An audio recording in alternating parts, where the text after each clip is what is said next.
We're going to island hopping today on Spotlight Now, focusing in on the issues of Hawaii County. That's right. We'll be speaking live with Mayor Kimo Alameda, and then we'll be joined by an expert talking about the cesspool to septic conversion. Spotlight Now starts now. Watching Spotlight Now with Ryan Kalei-Suchi and Yunji Denise on Hawaii News Now.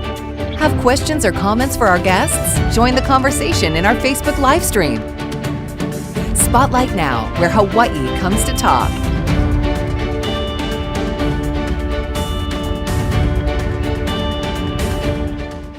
Well, aloha, and thanks for tuning in on this Tuesday as we continue our discussions about stories and headlines that are impacting residents of Hawaii. We're going to be focusing on Hawaii County today.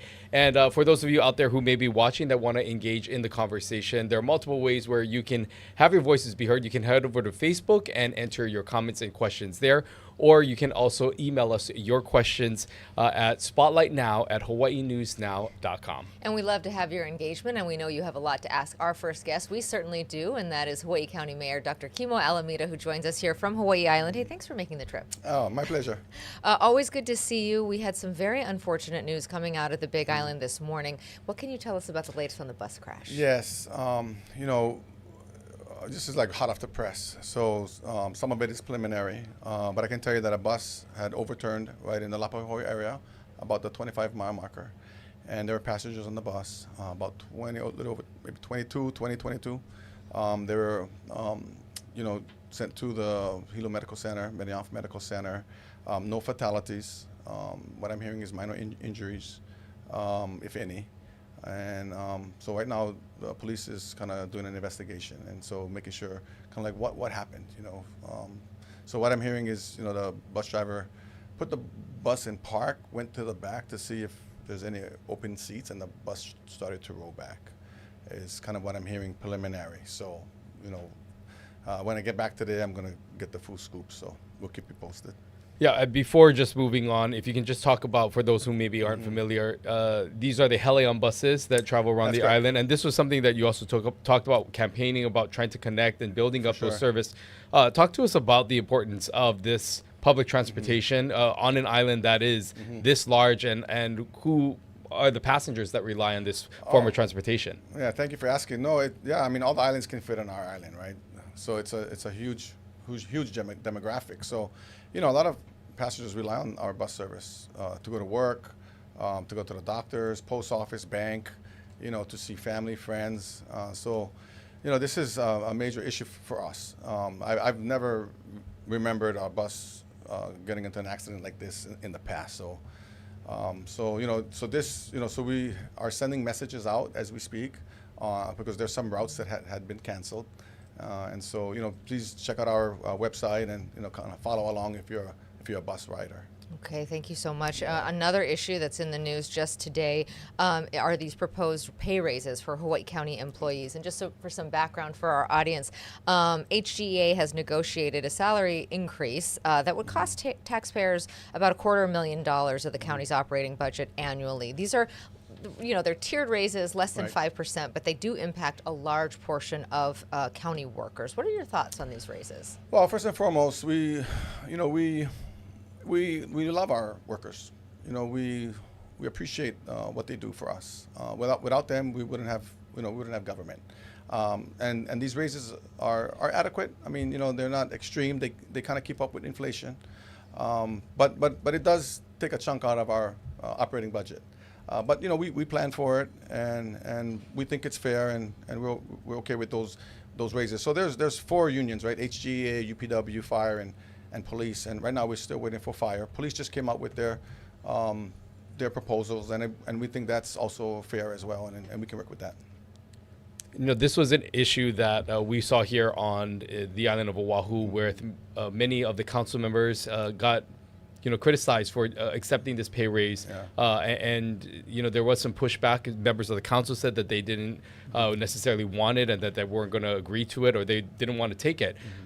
Knowing that there could be some members within the community who are pushing back against this, how do you remain competitive in filling positions at the county level to make county work appealing when maybe some people can find jobs in the other private sector but also recognizing that, maybe they don't want to receive this pay raise because of what the public may perceive this as? Oh, that's a great question. I mean, I don't want to receive a pay raise, right? I'm totally against that. I mean, I haven't even been in for a year, and I was raised old school, right? You pay raises, you got to earn it. You don't just get it. So, but the reality is when the unions, so my cabinet members, which is the directors and the deputies, they're not really represented by a union. So, their subordinates who work under them are represented by the union. So if the unions give their subordinates a raise, it's not uncommon if I don't look at least the same amount for my directors and deputies, then it is that they could actually be supervising somebody who makes more than them. And that's an equity issue, and it hurts morale. And so that's why I think the Salary Commission, which is in charge of my directors and deputies, they're really looking at this closely and probably going to propose an increase for my directors and deputies. But for me, I don't need an increase. Okay, so you're saying here you're not going to take an increase? No, I don't want an increase. Okay. Yeah. All right. And another increase that we're looking at is Young Brothers going to the PUC this week. A lot of testimony talking about making permanent a 26% rate increase. Now, Young Brothers has said that they've endured a lot of costs. The fuel costs have gone up. That they contend that they haven't made a profit since October of 2023. Yeah. I'm not an accountant. I don't know if that's true, but I take them at their word. Given that they're under tremendous pressure to make money, but at the same time, a 26% increase for an island like your county would be pretty impactful. What are your thoughts on this? No, you're right. That would be impactful. And, at the end of the day, it's the end consumer that's going to probably bear the burden, right? So, and already the cost of living in Hawaii is tough. So that's definitely going to add a wrinkle in how do we keep our local residents on our island. And so, we need to look into this closer. I don't know exactly how it all played out with that percentage. It seems kind of high. But like you, I kind of give them the benefit of the doubt that if that's what it is, that's what it is. But, at least maybe there's exemptions or waivers or things that can help us on the back end to at least make it work. I think it also just speaks to the overall issue of sustainability, a conversation that often comes up in many election cycles about what people can actually afford to do living here in Hawaii and being able to support themselves. Being on an island, a neighbor island, I should say, must be even more difficult than it is here on Oahu because of the extra shipment that has to go there. If you can talk to the sustainability issues of Hawaii County, how are you looking to create more efforts to be able to be a little bit more self-sustaining, to rely less on maybe these shipments that come in order to help residents of the island? Yes, we want to be independent, not just from the federal government, from the states, but we also want to be independent from Oahu, so we do have a big agricultural food sustainability push, and we support that on our island. We want every house to either grow a citrus fruit or a ulu or a mango or something. Like we got to start getting our residents to be farmers, because at the end of the day, if it gets worse, food's going to be an issue. So we're always promoting sustainability on our island, and that's something that I think we do well. Okay. I want to also talk to you about what's happening at the federal level. We know that, you have a background in healthcare as a psychologist and, having worked in the medical industry yourself. I'm curious to know what you think about the shifting priorities of the federal government, especially when it comes to rural healthcare, which, of course, encompasses most of Hawaii Island. Yes. So I'm super concerned about those Medicaid cuts, right? So the federal government gives the states a certain amount of dollars, and the state, they divvy it up, and for those less fortunate. And so, if you're less fortunate, you qualify, you're eligible for Medicaid. At least that's the safety net, right? But if the feds are going to make cuts, then the state's going to have to make cuts. So now that means that we may have less options. Like you may not be covered for vision, you may not be covered for hearing, dental. Providers might get less in reimbursements, which means providers might say, I'm done, which means, there might be less services, or even clinics might close. So this is big. This is big for us. Yeah, maybe you can talk a little bit more about some of those cuts. Is there certain areas that you see this impacting the most? We talk about some of these rural areas, but where exactly do you think could be impacted the most on Hawaii Island? Sure. Well, the whole island's rural, but then there's rural.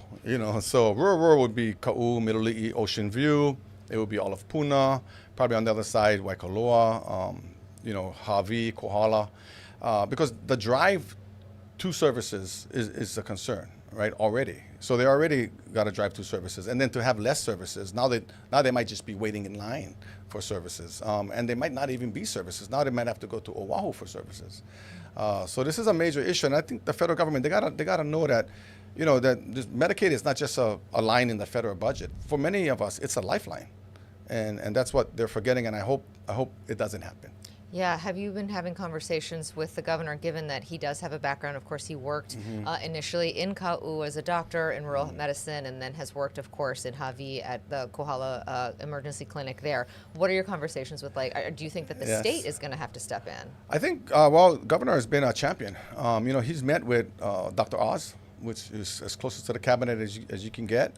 And they came up with a proposal of $25 billion, for the country.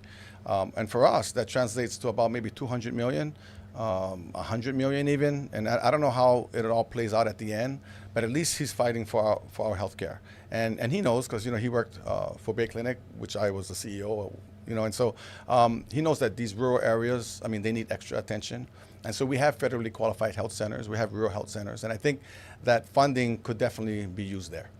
Beyond that, do you see any other alternatives? There's ways to provide some of these healthcare services for these people in these communities. Obviously, having something in your community would be great, but oftentimes when you have these more specialized focuses, people are having to drive hour and a half to get to areas like Hilo and Kona in these rural communities.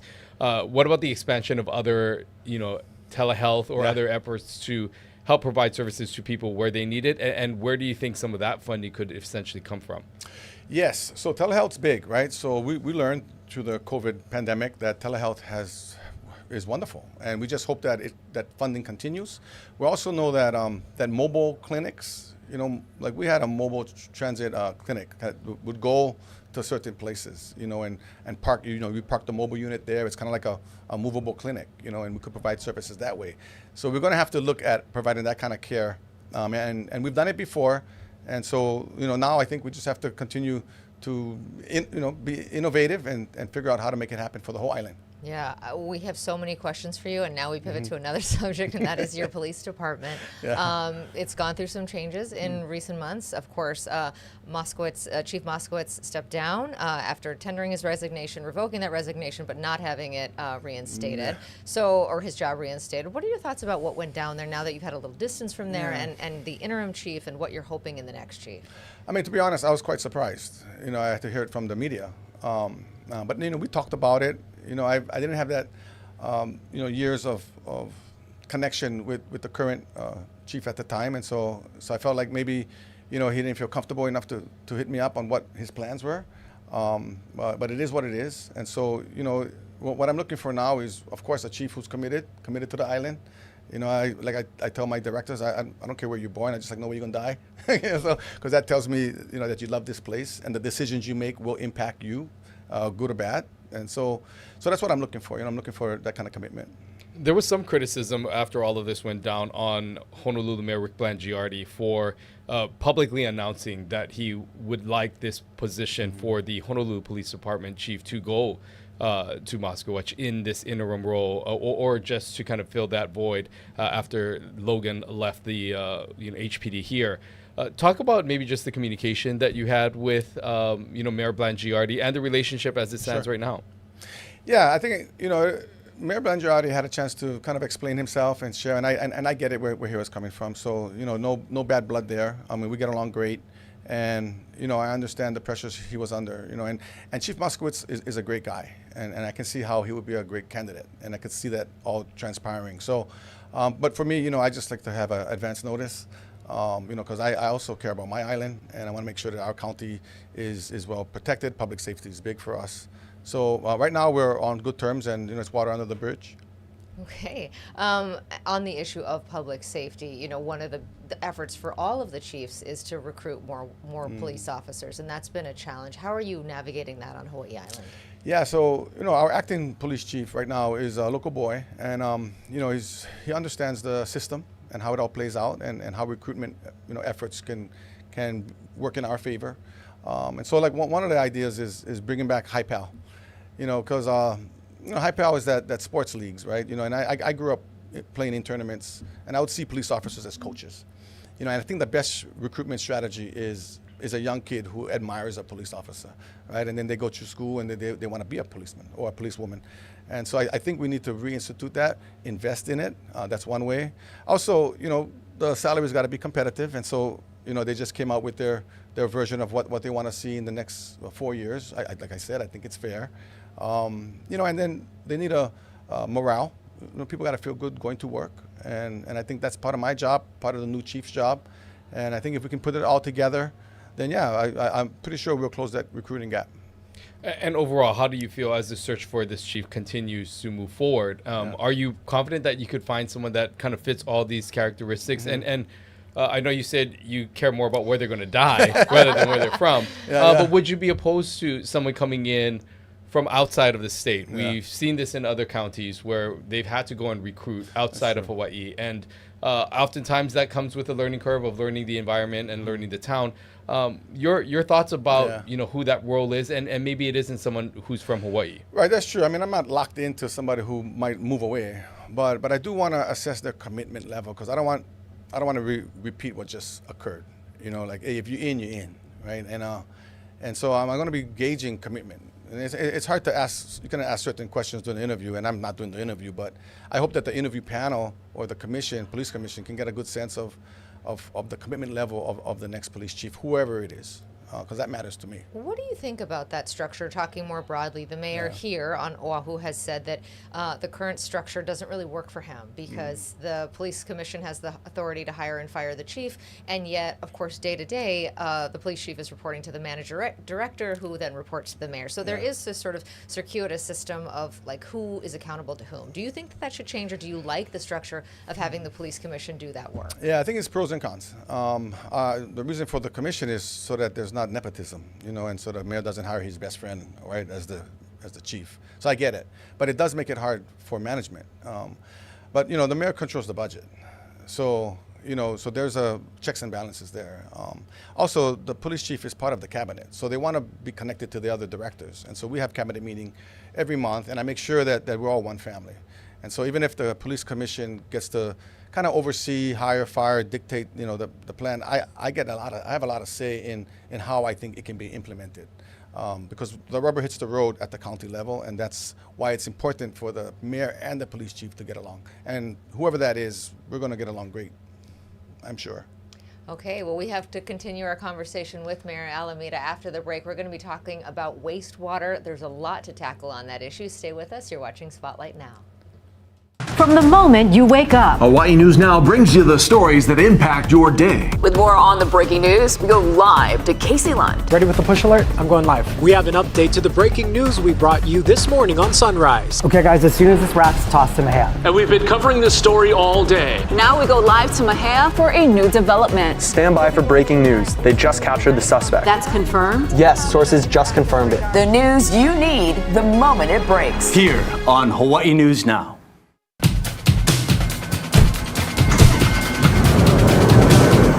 First alert traffic is like always having a helpful passenger right next to you. There's a crash up ahead in the left lane. When we see a backup, we'll tell you live on TV. That doesn't look too good. And send an alert to your phone. I'll type, you drive. First alert traffic on TV, streaming, and on the Hawaii News Now app. Keeping you and your ohana safe. Spotlight Now with Yunji Denise and Ryan Kalei-Suchi. Connecting you with newsmakers from throughout our islands. Going in depth with Hawaii's leaders. And taking your questions live.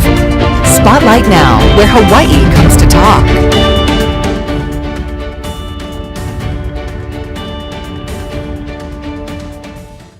Well, aloha and welcome back. We're continuing on our conversation with Hawaii County Mayor Kimo Alameda, who is discussing a multitude of topics. We appreciate you kind of popcorning around all the issues here. Let's go over to and talk about tourism on Hawaii County and how things look right now. We are seeing some of the trends. There was recently a tourism conference that was held last week with state officials where the outlook looks pretty bleak, and especially for some of the neighbor islands. What are your thoughts or concerns about what's happening in the tourism industry specifically, and how it will impact Hawaii County.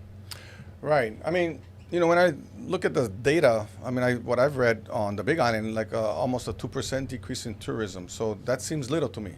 When I go to the airports, it seems like everybody's busy. So I don't know how bleak it really is on our island. It feels like there's a lot of tourists. We got our lava flows and Hawaii National Park. There's so much visitors. West Hawaii has so much visitors. When the cruise ship comes in, that's a lot of visitors. So I think we're doing pretty good in terms of the tourism industry. What's concerning to me is the workforce. How are we going to sustain?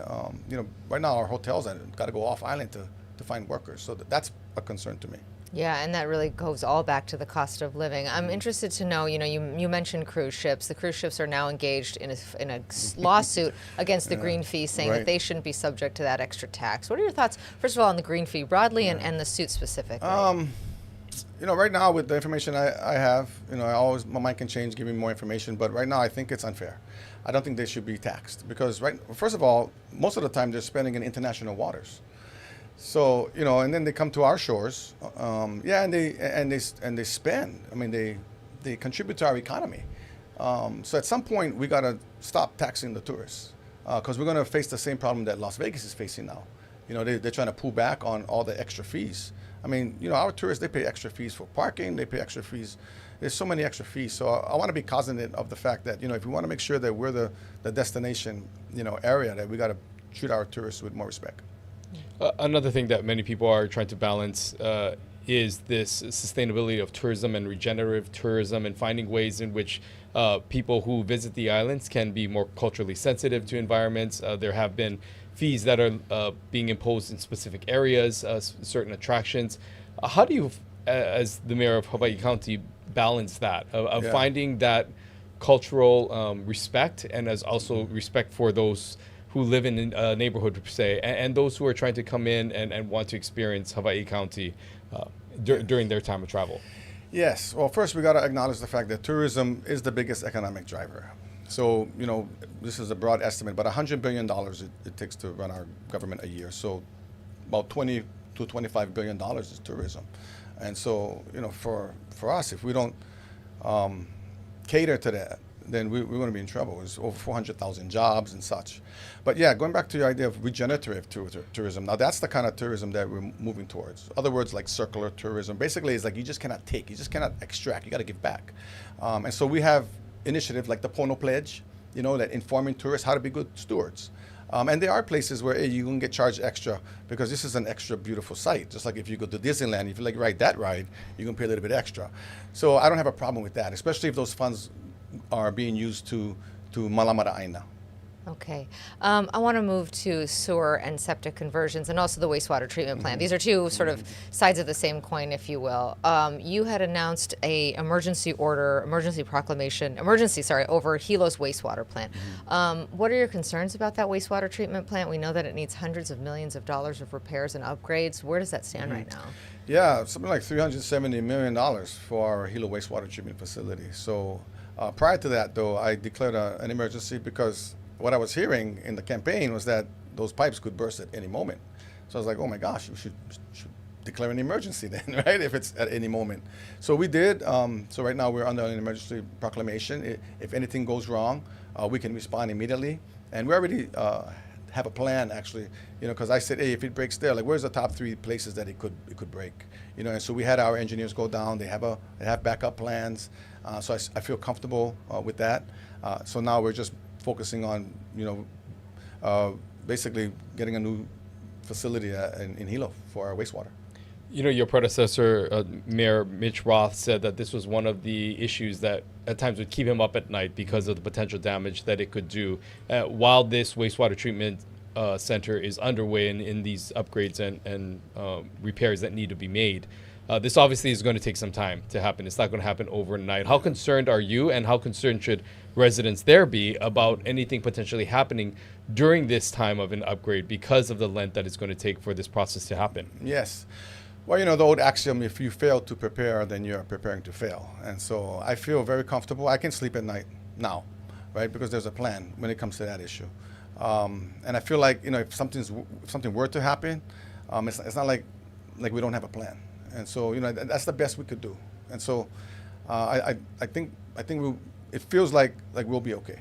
And the residents there should feel okay that at least, we do have a plan if something were to happen. Okay, let's talk about the cesspool to septic conversion. My understanding, the state's goal is to wipe out all cesspools by 2050. We're talking about tens of thousands, especially in rural communities on Hawaii Island. Do you think that this is realistic? Will that happen? Unrealistic. I don't think it's going to happen. One, we don't have the workforce. Two, we don't have enough engineers to review the plans and to stamp it. Three, the technology is questionable. Like right now, there's talk that the septic might not be as good as a cesspool. In certain places, and so what I encourage the legislature who passed the bill, who made this mandate, is to revisit the priorities. Let's focus on priority one, which we all agree on, which is shoreline areas. Okay, a cesspool in a shoreline area, yes, you flush the toilet, it goes in the water, we get it. But as you move up Mauka, there's a natural filtration, right? And if there were any seepages up Mauka, we would see it in our clean water. But we test clean water all the time. We don't see any pathogens. So that tells me that there's cesspools all over, but it's not seeping into our aquifer. How do we know? Because we test every day. So we need to look at a more of a pragmatic approach so that we could really tackle this in a way that's realistic. And one of those realistic approaches would have to, imagine being in those rural communities that we spoke of for healthcare. But in the same regard, it does not seem feasible to be running sewer lines to some of these really small communities. We've had some people who have emailed us questioning about this as well, about how realistic is it to be able to run these sewer lines into these in other areas on the Big Island that are more secluded. Your thoughts about how you service those communities specifically, and any other forms of alternative forms that may assist in this process? Sure, that's a great question. So we have a cesspool conversion wastewater management task force, and we got the best of the best experts. Okay, and so I love the interactions that we're having. Right, it's very dynamic. People are honest. It's like, can we really do this? And so what I'm hearing is for those areas, like there's some areas, like there's a house you can't even have. There's not even room to build a septic, to make that happen. And then there's technologies, like you said, Ryan. Like there's like low-level pressure systems that you don't even have to dig. They can go. These pipes. It's kind of like a collection, kind of like a kitchen disposal, and then it goes into pipes like this big, and you can run it above water. Then it goes to a collection site, then it can be taken to a facility. So like those are the kind of technologies that rural areas, because it's also least expensive. So those are the kind of technologies that we're looking at right now. Yeah, we'll be talking with one of those experts, Stuart Coleman, after the break, and diving a little bit more deeply into this issue. But for homeowners who right now are facing this mandate, and you're talking about tens of thousands of dollars if they want to sell their home and do this upgrade, what is your advice to them in this moment? Yeah, so I'm with you. I want to looking at building a detached bedroom, and the Department of Health is telling me I need to transfer my cesspool into septic. So I went out, got some estimates. It's $20,000. I don't have that. So I'm in the same boat they're in. And so that's why we got to look at this seriously. If septic is not the solution, because in some areas it's not panning out to work even, then and we're making mandates based on weak science. That's very concerning. So to me, it's like we really got to zero in and figure out, are there other technologies, least expensive technologies to currently right now to make this happen. And that's why our cesspool conversion task force is the best chance I got at figuring this out. Do you think that the legislature should revisit this mandate, and are you having those types of conversations about the challenges that it possesses, some of the things that you're talking about, to maybe make some accommodations with this, and have those conversations been had with some of your colleagues in the legislature? Yes, thank you, Ryan. That is exactly what I'm thinking. So I did mention it to the governor. They should revisit the mandate. Maybe prioritize it in a way where shoreline areas priority 1, 2 midline, 3 is more Mauka, and then work with us. Because right now because it all translates to affordability, which translates to whether or not we're going to be living in Hawaii or we're going to be living in Vegas. And so this is critical. And now is the time. We can't just talk about it. We need pretty much solutions that work, and we need it now. I think that there's a lot of folks who feel, I mean, with this issue in particular, when you talk about the environment, it seems pretty hard to go back on a promise like that. You know, it seems like a pretty politically thorny issue. Is this something that you're going to be talking to the legislature about in the next session? Absolutely. Well, we don't want to environmentally move ourselves out of Hawaii, right? Because, you know, and I always tell the environmentalists, you know, and there's a lot of family members too, it's like, you know, there's a balance. You know, and Hawaii is one of the best in like, first of all, we have one of the cleanest environments in the world. Like our emissions is very minimal. We're the most environmentally friendly state, I think, in the United States. So in that regard, and then, you know, like there's a give and take. So like on Hawaii Island, we purchased over 11,000 acres of open space to protect cultural sites, wastewater, watersheds, and, you know, access to the ocean. So like we're very environmentally conscious, but we cannot be extreme, because then we're going to extreme ourselves out of this beautiful place. And how good is that if we cannot enjoy Hawaii if we're not in Hawaii? So there needs to be a balance.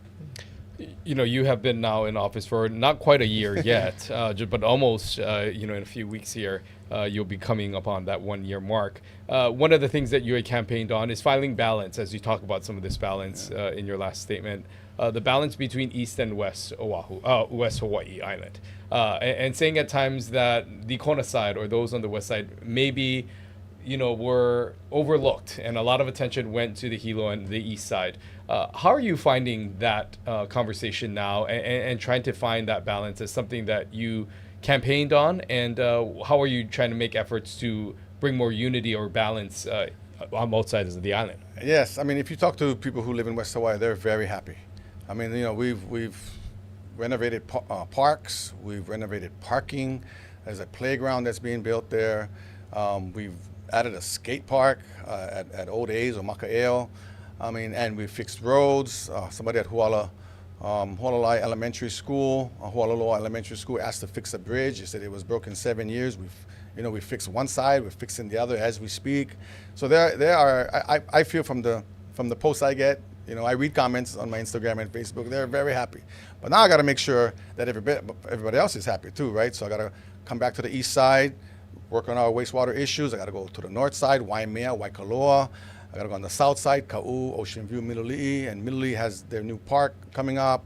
So I'm balancing it out as best as I can, and I think it's working. I can't imagine being the mayor of such a large county. Walk us through, you know, what your weeks look like. I do watch your updates on Instagram. You do those weekly, hey, this is what's happening in the county right now. I mean, how are you managing it all on a personal level to take on such a major task? Yeah, it's best job ever. I mean, you know, I've been in a lot of executive positions, but this one is by far my favorite. You know, I get to work with great people. I have a team that is top notch. I mean, it's like a well-oiled machine, you know, and when we have cabinet meetings, everybody's so positive.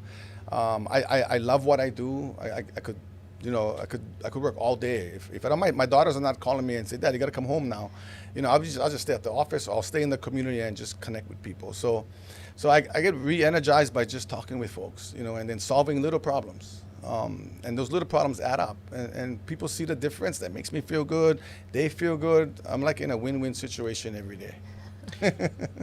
You know, I want to ask also, like, in this role, there obviously are some things that maybe you did not expect. Yeah. Was there anything that surprised you, or maybe what has been the hardest part for you thus far of being mayor that you maybe did not realize when you took this job a year ago? Yeah, so I didn't realize I get called a lot just to show face. You know, I didn't know there's so much requests just to show face. You know, and I'm a worker.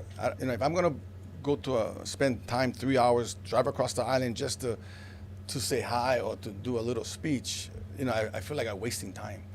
But then, you know, my colleagues tell me, oh, but you got to make time for that, you know, because when you show up at some place, it elevates the value of that function by just being there. So I'm like, oh man, I wish I had a double or a twin that could do all of that, just that, you know, show face type of events, and I just work. But I cannot find a twin yet, so it's all me. You know, given how much driving you're doing, I'm wondering, are you a radio guy? Are you a podcast guy? Do you listen to music? Are you just taking calls? What are those long drives like? We know Big Island is a lot of time on the road. How do you spend that time? I mix it up. Yeah, if I'm feeling kind of anxious, then I'm I'm an iPod guy, and I'm just listening to music that mellow me out.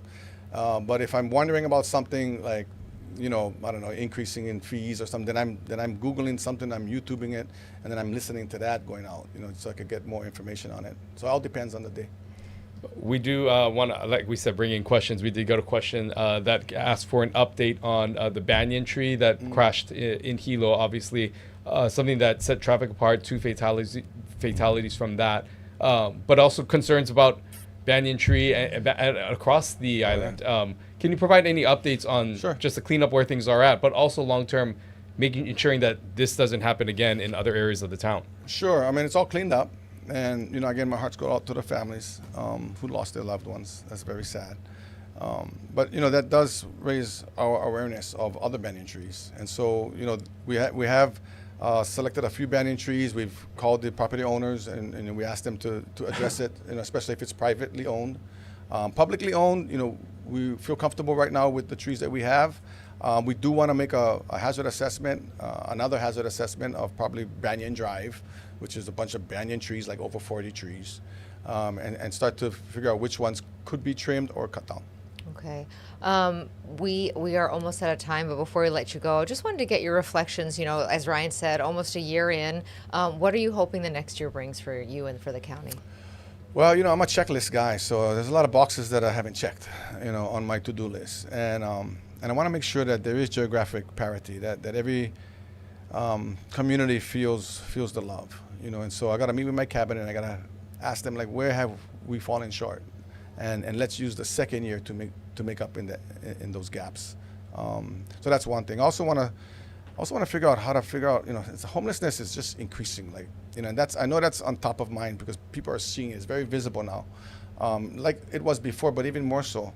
And now we have homeless that you see people just coming with their suitcases, they're just rolling it, and you see them all around, so that's not island residents.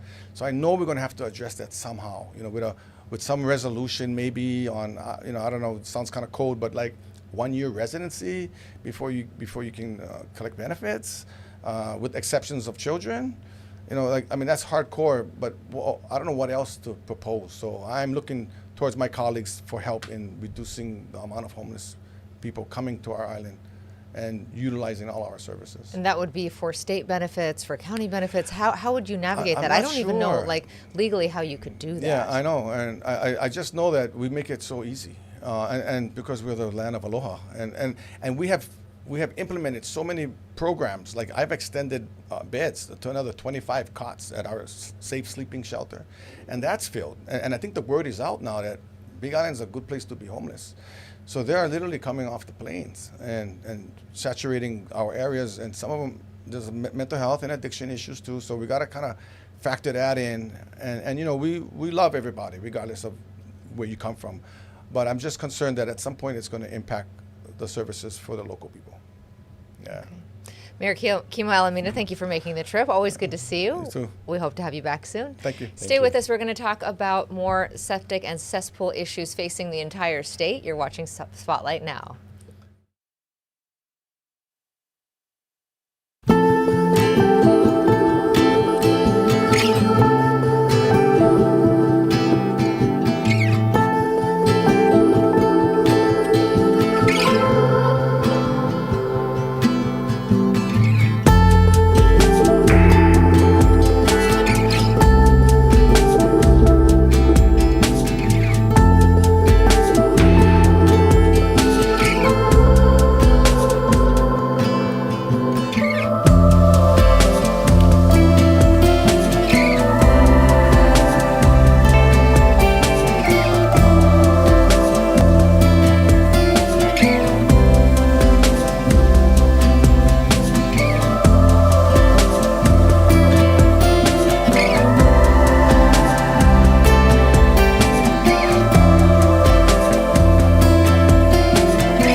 Hello and welcome back to Spotlight Now as we're continuing on in our conversation. We just wrapped up with Hawaii County Mayor Kimo Alameda, and now we're going to talk a little bit more about some of the topics that we discussed with the mayor and the conversion from cesspools over to more of from a mandate that was passed by the legislature to transition out of cesspools in Hawaii. Yeah, that timeline 2050, and the expert on this is Stuart Coleman, Executive Director of Wastewater Alternatives and Innovations, also known more commonly as VI. So good to have you on here. Thank you. Thank you for joining us. There's some comments coming in, and thank you for those of you who are writing in. Teresa Holdered says, I always thought the cesspool mandate was a federal thing. Sounds like it's a statewide mandate instead. 2050 we know is the date. We're talking about, I believe, about 80,000 properties. So it's a pretty broad mandate. Tell us a little bit, just for people who don't understand this issue, what the mandate is and what we're facing. Yeah, so Hawaii, to be clear about like the background, Hawaii was the last state to ban cesspools by 3.5 decades. So we have a big game of catch up to play here. And so they're banned in every other state, and for good reason, because it's basically a hole in the ground where all the waste goes from a home with no treatment whatsoever. That goes into the ground and seeps into our groundwater. And so there are all kinds of threats to human health and the environment. And new studies show that it devalues your home if you have a cesspool.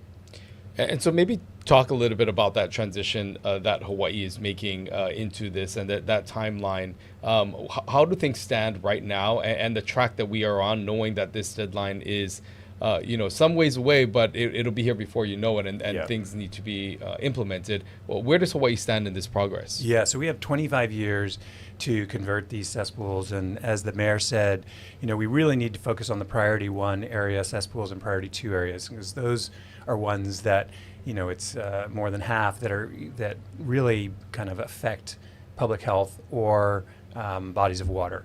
And so these are serious issues, because the nutrients from wastewater kill coral reefs, and so that's one of the environmental kind of downsides of one of the many downsides of this issue, is that it's killing coral reefs, and we see that in Puako, Malaya, and places around the state where the coral reef cover has gone from like 80% to about 8%. So when we lose our coral reefs, it's more than just ecological loss. This is our protection against storms, hurricanes, floods. So it's kind of an existential threat.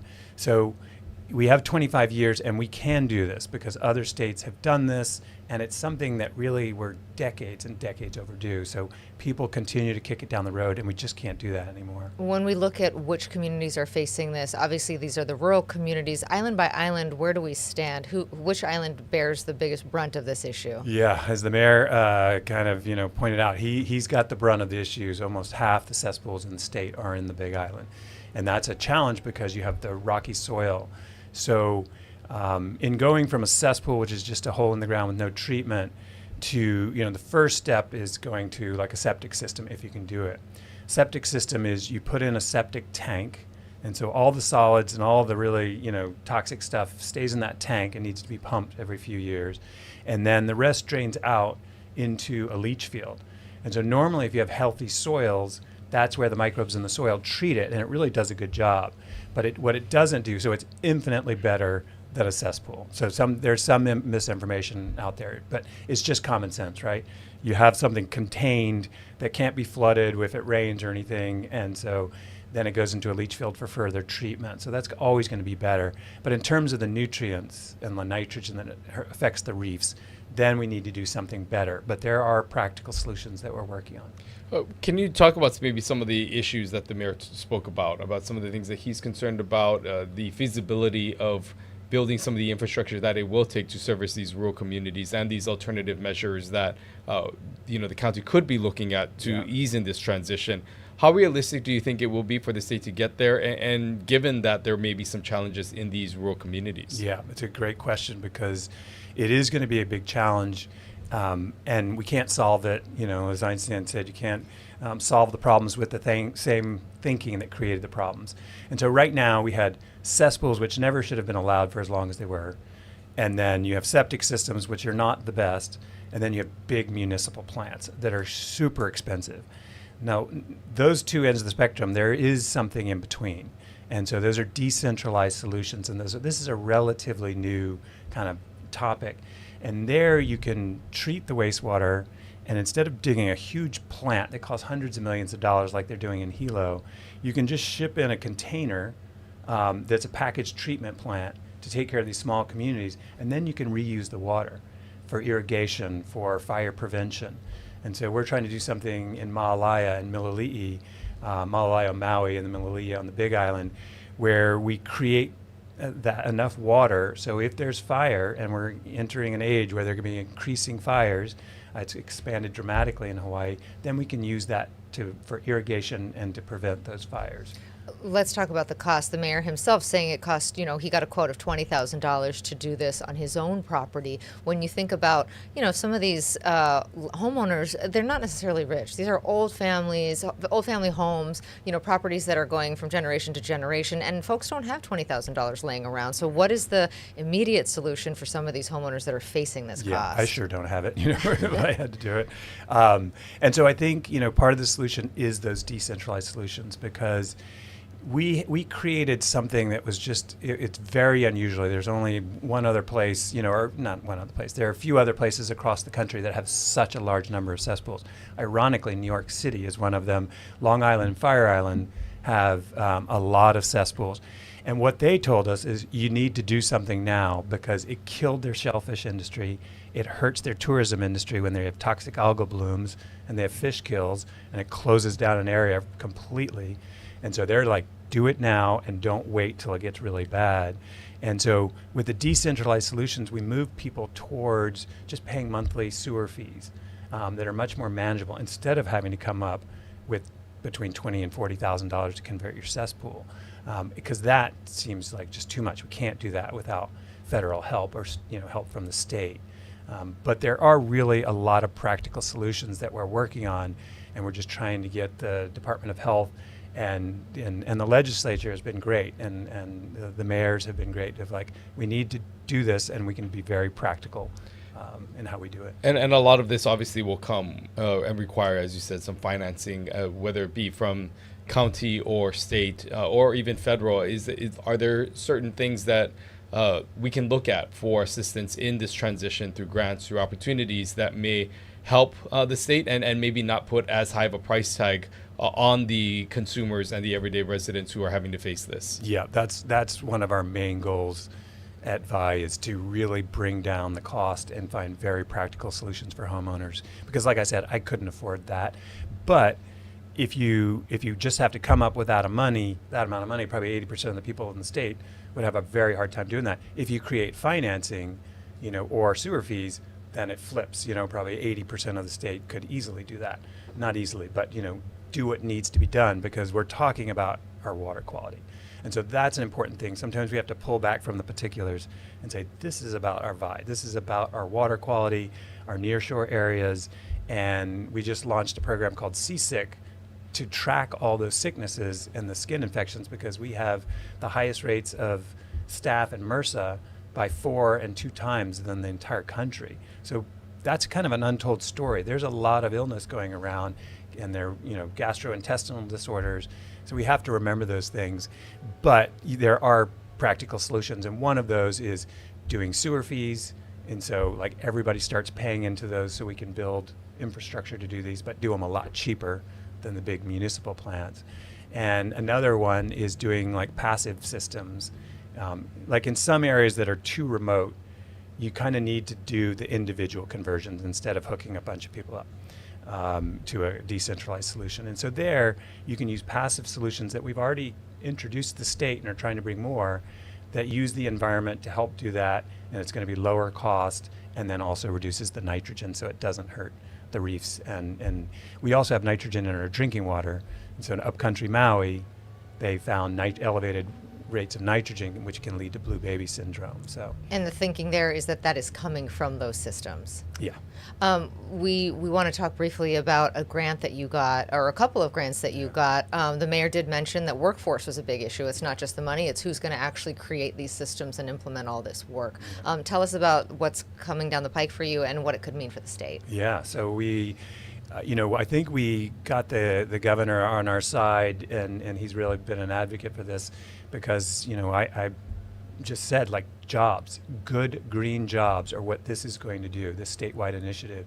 It's going to protect our water, it's going to create good, long-lasting jobs, and it's going to provide, the protection for our bottom line, which is tourism. If our water quality goes down and the reefs start dying and the fish go away, that's not good for our just basic bottom line in the state.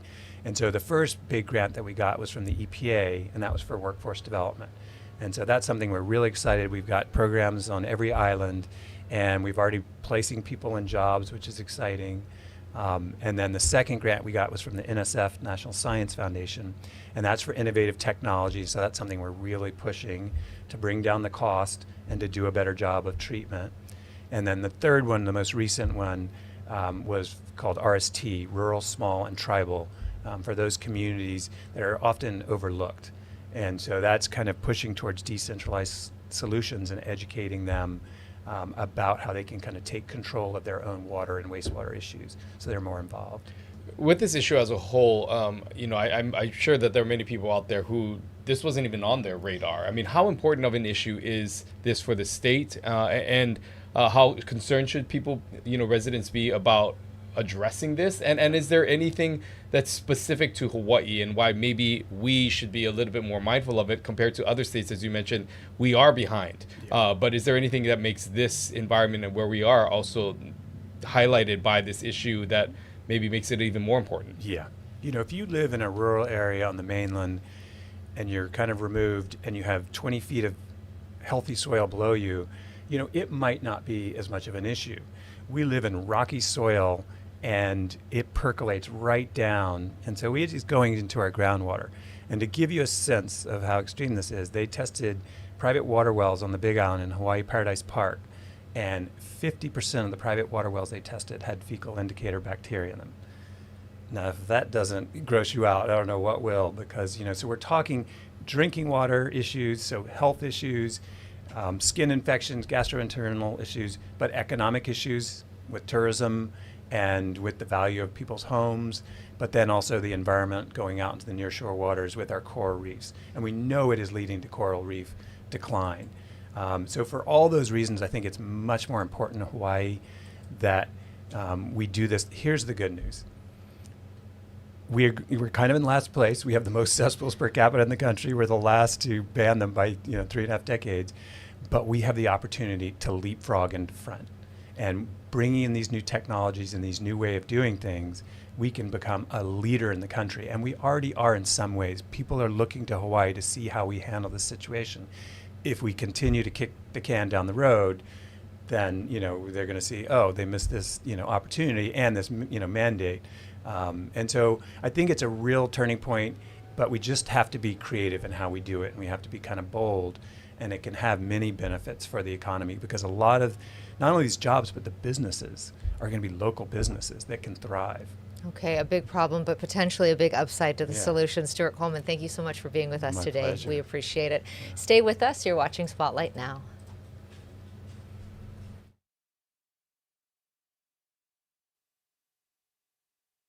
From the moment you wake up. Hawaii News Now brings you the stories that impact your day. With more on the breaking news, we go live to Casey Lund. Ready with the push alert? I'm going live. We have an update to the breaking news we brought you this morning on Sunrise. Okay, guys, as soon as this wraps, toss to Hele. And we've been covering this story all day. Now we go live to Hele for a new development. Stand by for breaking news. They just captured the suspect. That's confirmed? Yes, sources just confirmed it. The news you need the moment it breaks. Here on Hawaii News Now.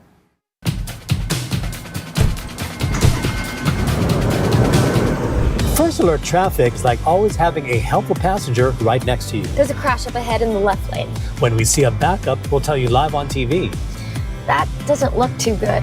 And send an alert to your phone. I'll type, you drive. First alert traffic on TV, streaming, and on the Hawaii News Now app. Keeping you and your ohana safe. Spotlight Now with Yunji Denise and Ryan Kalei-Suchi. Connecting you with newsmakers from throughout our islands. Going in depth with Hawaii's leaders. And taking your questions live. Spotlight Now, where Hawaii comes to talk.